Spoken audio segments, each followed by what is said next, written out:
مثنوی معنوی پیر روم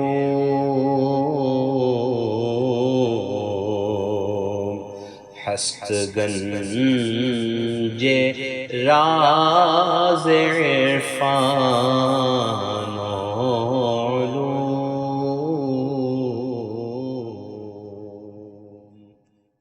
بسم اللہ الرحمن الرحیم، الحمدللہ رب العالمین، والصلاة والسلام علی سیدنا مولانا محمد سید الاولین والآخرین وعلی آلہ واصحابہ اجمعین، اما بعد۔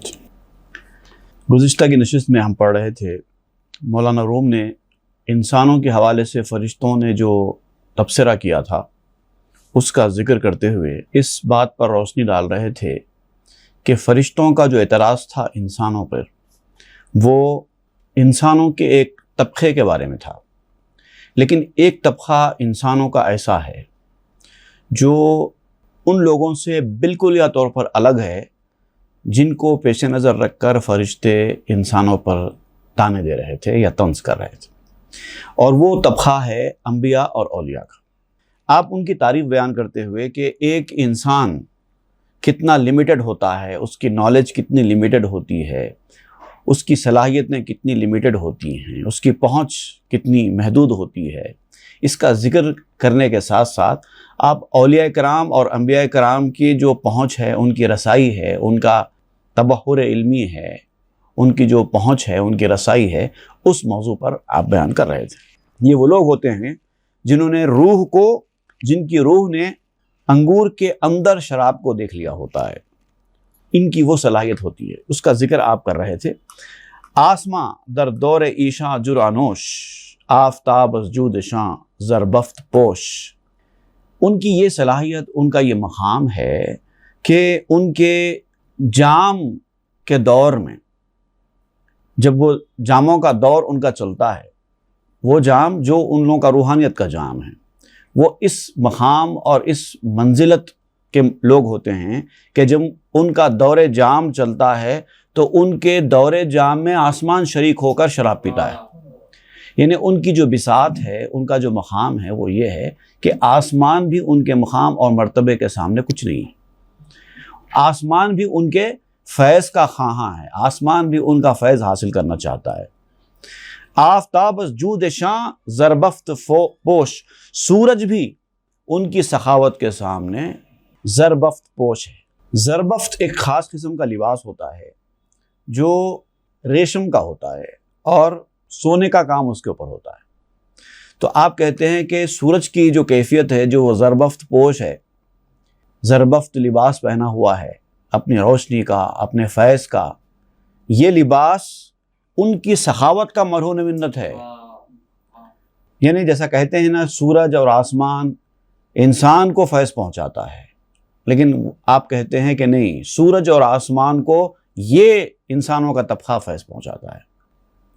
ان کے لیے سب کچھ بنایا گیا ہے، جیسا کہ میں نے اس سے پہلے آپ کو سنایا تھا، ایک شعر میں نے بیان کیا تھا، حیات اپنی رہین ہوا نہیں احمد، ہماری زندگی ہوا کی محتاج نہیں ہے۔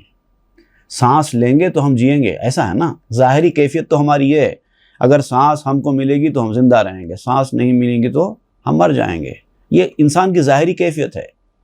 تو ہماری زندگی ہوا کی محتاج ہے، یہ ایک ظاہری کیفیت ہے، لیکن باطنی کیفیت کیا ہے؟ حیات اپنی رہین ہوا نہیں احمد، ہماری سانسوں پہ، پھونکوں پہ پل رہی ہے ہوا، ہم سانس لے رہے ہیں اسی لیے ہوا چل رہی ہے۔ یعنی ہوا کو دنیا میں ہمارے لیے بھیجا گیا ہے، ہم ہوا کے لیے نہیں آئے ہیں۔ یہ انسان کی باطنی کیفیت ہے۔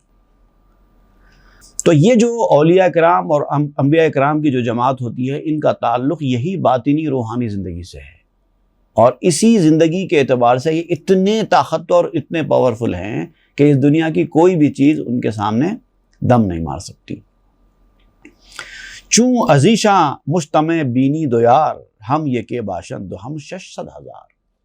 اب دیکھیے، اولیاء کرام میں بھی جیسا کہ میں نے بیان کیا کہ ظاہری اور باطنی دو کیفیتیں ہوتی ہیں۔ اگر ان کی ظاہری کیفیت کے اعتبار سے دیکھا جائے تو یہ ولی، وہ ولی، یہاں کا رہنے والا ولی، وہاں کا رہنے والا ولی، اس رنگ کے کپڑے پہننے والا ولی، اس رنگ کے کپڑے پہننے والا ولی، یہ تعلیمات والا ولی، وہ تعلیمات والا ولی، یہ انداز والا ولی، وہ انداز والا ولی، سب کے سرگرمیاں الگ، سب کی صورت شکل الگ، سب کی تعلیمات الگ۔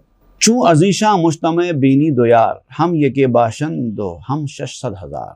جب ان میں سے تم دو یاروں کو، دو دوستوں کو اکٹھا دیکھو گے یا دو اولیاء کو اکٹھا دیکھو گے تو وہ اکٹھا ہی ہوں گے، کیونکہ ظاہری طور پر ان کی یہ سب کچھ الگ الگ ہے، یہ ولی الگ، وہ ولی الگ، لیکن ان کی باطنی کیفیت ایک ہے۔ وہ دونوں ایک ہی مقصد کے تحت کام کر رہے ہیں، دونوں کا مشن ایک ہی ہے، دونوں دنیا میں اسی لیے آئے ہیں، تو باطنی طور پر ان کے درمیان کوئی فرق نہیں ہے، کوئی جدائی نہیں ہے۔ لیکن 6 لاکھ بھی اگر وہ ہوں گے تو ایک ہی ہوں گے۔ ظاہری کیفیت کے اعتبار سے سب الگ الگ ہیں، 2 بھی الگ ہیں، 6 لاکھ بھی الگ ہیں، 10,000 الگ ہیں، سب الگ الگ الگ ہیں، لیکن باطنی کیفیت، ان کی حقیقت، ان کے وجود کی حقیقت، ان کے مقصد کی حقیقت، اگر اس پر آپ توجہ دیں گے تو سب ایک ہیں۔ اور یہی معاملہ انبیاء کرام کے ساتھ بھی ہے۔ اللہ تعالیٰ نے بھی قرآن مجید میں انبیاء کرام کے حوالے سے یہی بات بیان کی ہے۔ ایک مقام پہ فرمایا تلک رسول فضلنا بعضهم علی بعض، یہ وہ رسول ہیں جن کو ہم نے فضیلتیں بخشی ہیں، کسی کو ایک فضیلت، کسی کو کچھ فضیلت۔ منہم من کلم اللہ ورفع بعضهم درجات، ان میں سے وہ ہیں جنہوں نے اللہ سے کلام کیا، بات چیت کی، اور کسی کے اللہ نے درجے بلند کر دیے۔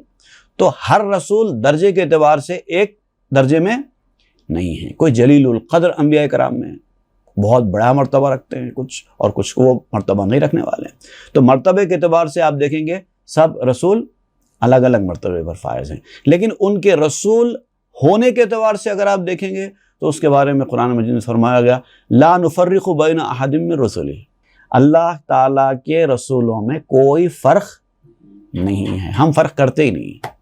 تو ایک طرف انسان کی یہ کیفیت ہے کہ یہی انسان وہ ہے جن کے اندر چور، اچکے، کافر، فاسق، فاجر، فسادی، جھوٹے، قاتل، دھوکے باز، ڈاکو، زانی، شرابی، سب انہی انسانوں میں موجود ہیں، اور انہی انسانوں میں موجود ہیں رسول، نبی، صدیق، شہداء، صالحین، متقی، اولیاء، وہی انسانوں میں ہیں۔ تو آپ یہاں پر یہ بتاتے ہیں فرشتوں نے جو اعتراض کیا تھا وہ اس طبقے کو دیکھ کر اعتراض کیا تھا، شیطان انسان کے اس طبقے کو دیکھ کر اعتراض کیا تھا انسان پر، لیکن یہ طبقہ یہ ہے جو ان کی یہ کیفیت ہے، ان کی روحانی کیفیت یہ ہے۔ اور ہم لوگ ان کے درمیان بھی فرق کرنے جاتے ہیں، اولیاء کے درمیان بھی ہم لوگ فرق کرتے ہیں، لیکن ان کا معاملہ بھی ایسے ہی ہے، ان کے اندر باطنی طور پر کوئی فرق نہیں ہے، وہ چاہے 2 ہوں چاہے 6 لاکھ ہوں، اندر سے سب ایک ہیں، اولیاء ایک ہیں، ان میں نہیں میرا تیرا، یہ ان کی باطنی کیفیت ہے۔ بر مثال موج ہا آداد شاں در عدد آورد باشد بادشاں، ان کی کیفیت سمندر کے موجوں کی طرح ہے۔ سمندر میں جب ویوز آتے ہیں نا، ٹائیڈ آتا ہے، جب اس کے ویوز آتے ہیں تو آپ دیکھتے ہیں یہ ایک ویو جا رہی ہے، یہ ایک ویو جا رہی ہے، یہ ایک ویو جا رہی ہے، مختلف موجیں آتی ہیں سمندر میں۔ تو جب آپ موجوں کو دیکھیں گے تو کئی موجیں ہیں، لیکن جب وہ موجیں خاموش ہو جائیں گی، آپ جب سمندر کو دیکھیں گے تو ایک سمندر ہے، کئی سمندر نہیں ہے، سمندر تو ایک ہی ہے لیکن موجیں کئی ہیں۔ کیفیت ہوتی ہے اولیاء کرام کی۔ بر مثال موج ہا آداد شاں، ان کا شمار موجوں کی طرح ہوتا ہے، ان کی گنتی موجوں کی طرح ہوتی ہے۔ در عدد آوردہ باشد بادشاں، اصل میں ان کو ہوا گنتی میں لے کے آئی ہے۔ جب ہوا چلتی ہے سمندر کے پانی کے اوپر سے تو ہوا کے زور سے وہ موجیں بنتی ہیں، وہ گنتی ہوتی ہے۔ اگر ہوا نہ چلے تو سمندر ایک ہی ہے۔ مفترق شد آفتاب جان ہا، در درون روزن ابدان ہا، یہ دراصل روحوں کا سورج ہے، وہ ایک ہوتا ہے۔ اب ایک سورج کی مثال آپ دے رہے ہیں، سورج کی روشنی ہے، سورج سے نکل کے آتی ہے، چاہے وہ روشنی آسٹریلیا پر پڑے، چاہے وہ روشنی یورپ پر پڑے، چاہے وہ ایشیا پر پڑے، چاہے وہ انٹارکٹیکا پر پڑے، وہی سورج کی روشنی ہے، وہ ایک ہی ہے۔ ہر طرف الگ الگ سورج کی روشنی نہیں پڑتی، ایک ہی پڑتی ہے۔ لیکن کبھی کبھار یہ روشنی جدا جدا ہو جاتی ہے، در درون روزن ابدان ہا، جسموں کے سوراخوں میں جب پڑتی ہے تو الگ الگ ہو جاتی ہے۔ اب کیسا ہوتی ہے اس کی آپ مثال دے رہے ہیں۔ چون نظر در خلص داری خود یکیست، آنکھ شد محجوب ابداں در شکست۔ جب تو سورج کی اس ٹکیا کو دیکھے گا، قرص کہتے ہیں ٹکیا، تو سورج جو گول ہے نا، اس کی جو زمین ہے جس پہ سورج، آپ زمین سمجھ جانے کے لیے بول رہے ہیں، زمین الگ چیز ہے، سورج الگ چیز ہے، لیکن بہرحال زمین کی بھی ایک ٹکیا ہے، چاند کی بھی ایک ٹکیا ہے، سورج کی بھی ایک ٹکیا ہے۔ ہم زمین کی ٹکیا کو گلوب کہتے ہیں، اب پتہ نہیں سورج کی ٹکیا کا کیا نام رکھا گیا ہے، لیکن بہرحال وہ ایک ٹکیا ہے۔ تو سورج کی ٹکیا کو دیکھیں تو وہ ایک ہی ہے، دو سورج نہیں ہیں۔ اس گیلیکسی میں آپ کے سامنے ایک ہی سورج ہے، ایک ہے جو اپنی روشنی دے رہا ہے، اگرچہ کہ انسان اس سورج کی ٹکیا کو اپنی آنکھوں سے نہیں دیکھ سکتا، لیکن تب بھی وہ جانتا ہے کہ سورج ایک ہے۔ تفرقہ در روح حیوانی بود، نفس واحد روح انسانی بود۔ یہ جو تفرقہ ہوتا ہے نا، فرق ہوتا ہے، جیسے لا نفرق بین احد میں ہم پڑھ چکے ہیں، فرق نہیں کرتے۔ تو یہ جو فرق ہوتا ہے، تفرقہ ہوتا ہے، تعدد ہوتا ہے، 1 2 3 4 گننے والی چیزیں جب ہوتی ہیں تو یہ حیوانی روح میں ہوتا ہے۔ نفس واحد روح انسانی بود، انسانی روح ایک کی نفس ہوتی ہے۔ روح دو قسم کی ہے، ایک حیوانی روح جس کو جان کہتے ہیں، ایک انسانی روح جس کو ہم روح کہتے ہیں۔ جانور بھی چلتا پھرتا کھاتا پیتا ہے اور اس کے جسم میں بھی ایک جان ہوتی ہے، اور جب تک جان ہوتی ہے وہ زندہ رہتا ہے، اس کے بعد اس کے جسم سے جان نکل جاتی ہے، وہ مر جاتا ہے۔ تو یہ جان ہے، حیوانی جان، اس کو حیوانی روح آپ کہتے ہیں۔ لیکن حیوانی روح کیا ہے؟ جیسے ہی جسم کے اندر سے وہ نکل جاتی ہے، جیسے جسم مر جاتا ہے وہ روح بھی مر جاتی ہے۔ یہ جانور کی روح ہے، جان ہم جس کو کہتے ہیں۔ جسم میں سے جان نکل گئی، جسم بھی مر گیا، جان بھی مر گئی، اب کوئی وجود باقی نہیں رہا۔ لیکن انسان کے پاس ایسا نہیں ہوتا، انسانی روح الگ چیز ہے۔ یہاں پر انسان کا جسم مر جاتا ہے لیکن روح زندہ رہتی ہے، روح کو فنا ہے ہی نہیں، روح مرتی نہیں ہے، اور وہ ایک جان ہوتی ہے۔ یہاں پر تعدد ہے، تفرقہ ہے حیوانی روح میں، لیکن انسانی روح میں کوئی تفرقہ نہیں ہے، کوئی جدائی نہیں ہے۔ روح انسانی کا نفس واحد است، روح حیوانی صفال جامد است۔ انسانی روح ایک نفس کی طرح ہے، ایک جان کی طرح ہے۔ ہر روح اپنے آپ میں ایک جان کی طرح ہوتی ہے، ہر انسان کی روح۔ اب یہ جسم ہے جو ان کو علیحدہ علیحدہ کرتے ہیں۔ روحانی اعتبار سے سب انسان ایک ہی ہیں۔ روح حیوانی صفال جامد است، جبکہ حیوانی روح جو ہے ایک جمع ہوا ٹھیکرا ہے۔ صفال کہتے ہیں مٹی سے بنی ہوئی چیز، یا جامع صفال کہتے ہیں مٹی کی گلاس، اور وہ بھی جامد ہے، فریزڈ، جو چیز جم گئی ہے وہ چیز ہے حیوانی روح۔ چونکہ حق رشا علیہم نورہ مفترق ہرگز نگردد نورہ۔ اب یہ جو اولیاء اور انبیاء کے ساتھ جو معاملہ ہوتا ہے اس کی وجہ یہ ہے کہ اللہ تعالیٰ نے ان پر اپنا نور چھڑک دیا ہے۔ اب وہ لوگ جو ہیں، جو دوسرا طبقہ ہے جن پر فرشتوں نے تانا کسا تھا، کافر، فاسق، فاجر، فسادی، چور، ڈاکو، قاتل، جھوٹے، دھوکے باز، ڈاکو، زانی، شرابی، یہ جو طبقہ ہے اللہ تعالیٰ کے راستے سے ہٹا ہوا، نافرمانی کے راستے پر چلنے والا، ان پر اللہ تعالیٰ نے اپنا نور نہیں چھڑکا ہے، اسی لیے لوگ بھٹک رہے ہیں، اندھیرے میں ہیں اور بھٹک رہے ہیں۔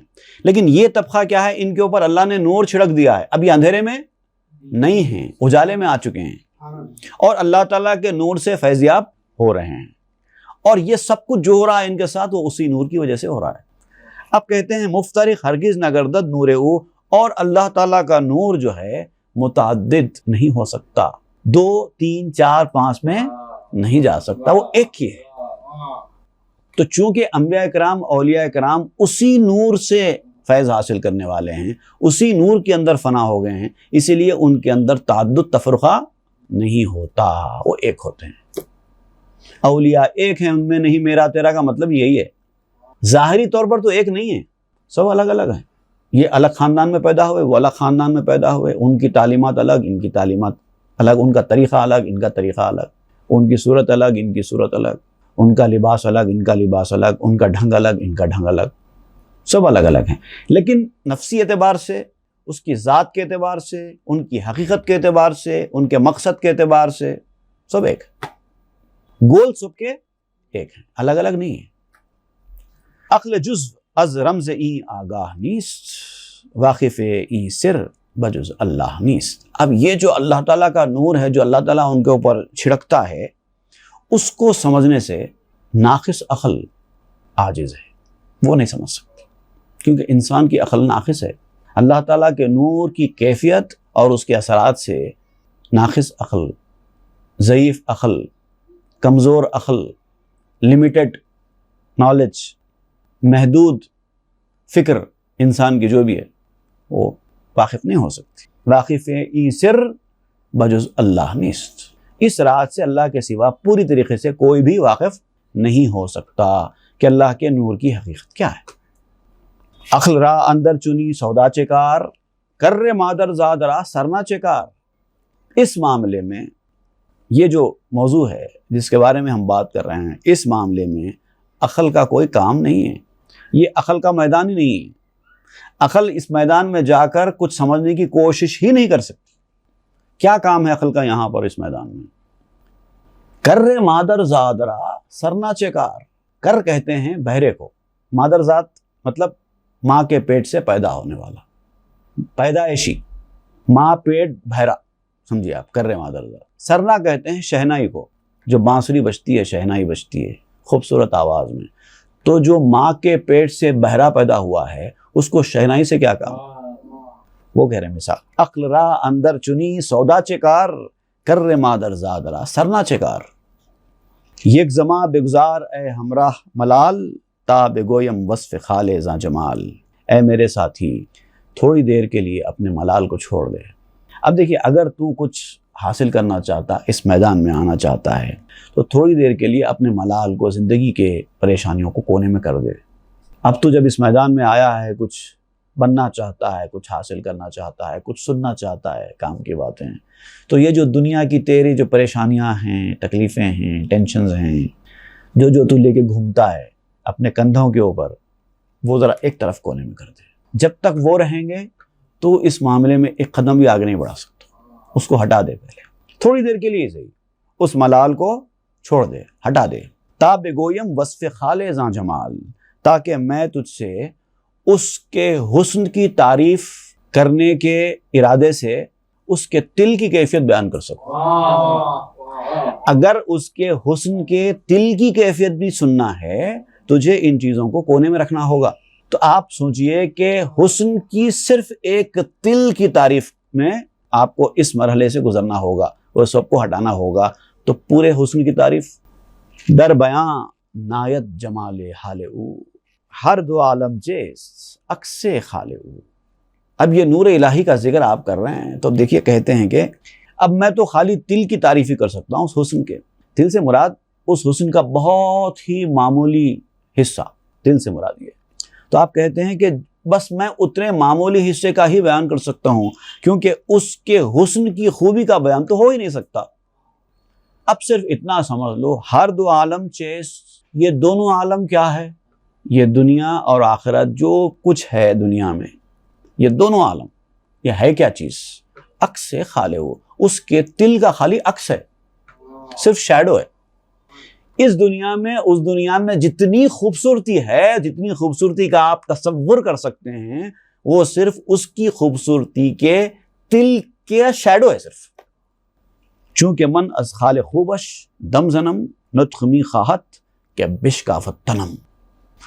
جب میں کبھی بھی اس کے حسن کے تل کا بیان بھی کرتا ہوں، اس کے حسن کے اوپر جو تل ہے، جب میں صرف اس کا بیان بھی کرتا ہوں، نطق می خواہت، تو میرے بولنے کی جو طاقت ہے نا، وہ چاہتی ہے کہ بشکافت تنم، کہ میں اپنے جسم کو پھاڑ ڈالوں۔ چون کنم لبرا کشادن نیست راہ، فکرت کنتا نمائد رہ الہ۔ اب میں کیا بتاؤں، منہ کھولنے کا کوئی چانس ہے نہیں، کوئی موقع ہے نہیں، کوئی موقع نہیں ہے کچھ بولنے کا۔ ایک تو میں خود جو جانتا ہوں وہ خود لمیٹڈ ہے، وہ تو خالی حسن کی صرف تل ہے، اور ساری دنیا تو اسی تل کا عکس ہے، ساری دونوں جہاں۔ اب میں بیان کیا کروں، کیونکہ میں خود جیسا اس کو جاننا چاہتا ہوں یا جاننے کی خواہش ہے وہ نہیں جان سکتا، اور جتنا میں جانتا ہوں اتنا بیان کر نہیں سکتا، اور جتنا میں بیان کروں اتنا آپ لوگ سن کے سمجھ نہیں سکتے۔ یہ کیفیت ہے فکرت کن تا نمائد راحلہ۔ اب ایک چیز بچ جاتی ہے آپ کے لیے کہ کوشش کرو، تدبیر کرو، تاکہ اللہ تعالیٰ خود کچھ فضل کرے اور آپ کے لیے کچھ راستہ نکل آئے۔ باقی کوشش کی حد تک اگر آپ دیکھیں گے تو دروازے بند ہیں۔ وہ اتنا گہرائی والی چیز ہے کہ آپ اس کے حسن کی صرف دل کا بیان بھی سن کے آپ کی عقل کام نہ کرے، تو آپ خود کوشش کر کے وہ مقام حاصل کریں گے، وہ ممکن نہیں ہے۔ آپ کا کام کیا ہے؟ تدبیر کرنا، جتنی آپ سے کوشش ہو سکی کرنا، اس میں کوتاہی نہیں کرنا، باقی اس کے فضل کے اوپر چھوڑ دینا۔ اور اس نے خود فرمایا ہے وَالَّذِينَ جَاهَدُوا فِينَا لَنَهْدِيَنَّهُمْ سُبُلَنَا، جو ہمارے راستے میں کوشش کرتے ہیں، جہاد کرتے ہیں، 100% دیتے ہیں، پھر ان کو ہم اپنے فضل سے اپنے راستے پہ خود لا لیتے ہیں، رہنمائی کر لیتے ہیں۔ تو کسب کی راہ جتنی ہے اتنی پوری مکمل کرو، اور یہ جان لو کہ کسب سے سب کچھ حاصل نہیں ہوتا، اس کے بعد جب پھر عنایت ہوگی تو پھر وہاں سے آپ کی نیا پار ہو۔ تو تدبیر پوری کرنا ہے، 100% دینا ہے۔ ہم چمورے اندری خرمن خشم تا فضوں از خیش بارے می کشم۔ اب آپ فرماتے ہیں کہ میں تو ایسا معاملہ ہے میرا کہ میں ایک ڈھیر میں چونٹی کی طرح خوش ہوں۔ ایک شکر کا ڈھیر ہے، ایک پہاڑ برابر شکر کا ڈھیر ہے، وہاں پر شکر کا ایک دانہ چونٹی اپنے گردن پہ اٹھائے جا رہی ہے، تو کیا کیفیت ہے اس کی؟ اور وہ بڑی خوش ہوتی ہے اپنی گردن پہ اس شکر کا ایک دانہ اٹھا کر، وزنی، وہ سمجھتی ہے کہ بڑا وزندار ہے اور مجھے یہاں سے وہاں تک اٹھا کے لے جانا ہے۔ اس کو کیا معلوم کیا وہ ایک دانہ ہی اصل شکر ہے، لیکن اس کے لیے تو وہی زیادہ ہو گیا ہے۔ تو آپ کہتے ہیں کہ میری کیفیت تو یہ ہے کہ میں چونٹی کی طرح ایک دانہ اٹھا کے اسی میں خوش ہوں، اور وہ ڈھیر میں، وہ پہاڑ ہے۔ تا فضوں از خیش بارے می کشم، اور مجھے تو ایسا لگتا ہے وہ دانہ اٹھا کر بھی کہ میں اپنی طاقت سے زیادہ بوجھ اٹھا رہا ہوں۔ یہ ہے کیفیت حسن و الہی۔ اب آپ یہ بات بیان کرتے ہوئے پھر ایک بار اس بات کی طرف آپ کی توجہ مبذول کرا رہے ہیں کہ یہ جو چونٹی، یہ دانہ، یہ شیر، یہ خرگوش، جو کہانیاں آپ سنا رہے ہیں، حکایتیں سنا رہے ہیں، مثالیں دے رہے ہیں، یہ صرف آپ کے سمجھانے کے لیے ہے، تاکہ آپ ان حکایتوں کی مدد سے، ان فرضی کرداروں کی مدد سے اصل حقیقت تک پہنچ سکیں، اسی میں الجھ کر نہ رہ جائیں۔ شیر نے کیا کیا، خرگوش نے کیا کیا، یہ چیزوں کی کوئی اہمیت نہیں ہے، اس میں الجھ کر نہ رہ جائیں۔ حکایت بیان کی جاتی ہے کوئی ایک نتیجہ اخذ کرنے کے لیے، سمجھانے کے لیے، حکایت کی ورنہ کوئی اہمیت ہوتی نہیں ہے۔ اور اگر سننے والے کا رجحان اصل چیز سے ہٹ کر حکایت کی طرف ہی ہو کر رہ جائے تو پھر بیکار ہے، یہ سب کچھ سننا بیکار ہے۔ اب یہ جو آپ نے حکایت شروع کی تھی، اب اس کا بیان آپ آگے جاری رکھیں گے کہ ایک مہمان خانے میں ایک صوفی مہمان بن کر آتا ہے اور اپنا گھوڑا اس استبل میں، مہمان خانے میں ایک مقام پر لگا دیتا ہے، جا کے صوفیوں کے ساتھ بیٹھ جاتا ہے۔ اب وہ کہانی آگے جب جاری ہوگی تو اس میں آپ کیا بیان فرمائیں گے، انشاءاللہ وہ ہم آئندہ کے درس میں پڑھیں گے۔ صلی اللہ تعالیٰ علی خیر خلق سیدنا محمد و آلہ وصحبہ اجمعین والحمدللہ۔ مثنوی معنوی پیر روم،